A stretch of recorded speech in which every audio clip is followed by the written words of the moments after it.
നമ്മുടെ മനസ്സിലെ ചിന്തകളാണ് നമ്മളെ എപ്പോഴും നെഗറ്റീവാക്കി കൊണ്ടുപോകുന്നതും ഒരു കാര്യം മാനിഫെസ്റ്റ് ചെയ്യാനായിട്ട് പറ്റാതെ ആക്കുന്നത് പോലും. അതായത് പലർക്കും ഒരു വിചാരമുണ്ട്, എന്നെക്കൊണ്ട് ഒന്നിനും കൊള്ളത്തില്ല, എനിക്കൊരു കഴിവുമില്ല. കാരണം ആ ഒരു വിഷമ സിറ്റുവേഷൻസ് അല്ലെങ്കിൽ ഒരുപാട് ആളുകളുടെ നെഗറ്റീവായിട്ടുള്ള സാന്നിധ്യം മൂലമായിരിക്കും ചിലപ്പോൾ അങ്ങനെയൊക്കെ പറയേണ്ടി വരുന്നത് അല്ലെങ്കിൽ ചിന്തിക്കേണ്ടി വരുന്നത്.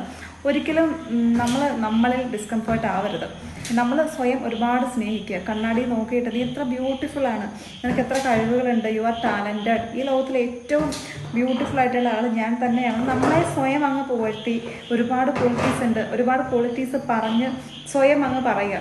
കണ്ണാടിയിൽ നോക്കി പറയുക, വെറുതെ ഇരിക്കുമ്പോൾ പറയുക. നമ്മുടെ സെൽഫ് കോൺഫിഡൻസ് വർദ്ധിക്കാനും നമുക്ക് നമ്മളെ പലരുടെ മുന്നിൽ നമ്മൾ തളർന്നു പോകുന്ന ആ ഒരു അവസ്ഥയൊന്നും ഇല്ലാതിരിക്കാനായിട്ടൊക്കെ നമുക്കിത് ചെയ്യാം. ഡെയിലി ഒരു എക്സസൈസ് പോലെ ചെയ്യാവുന്നതാണ്. നമുക്ക് നല്ല കോൺഫിഡൻസോടുകൂടി മുന്നോട്ട് പോകാനായിട്ട് പറ്റും.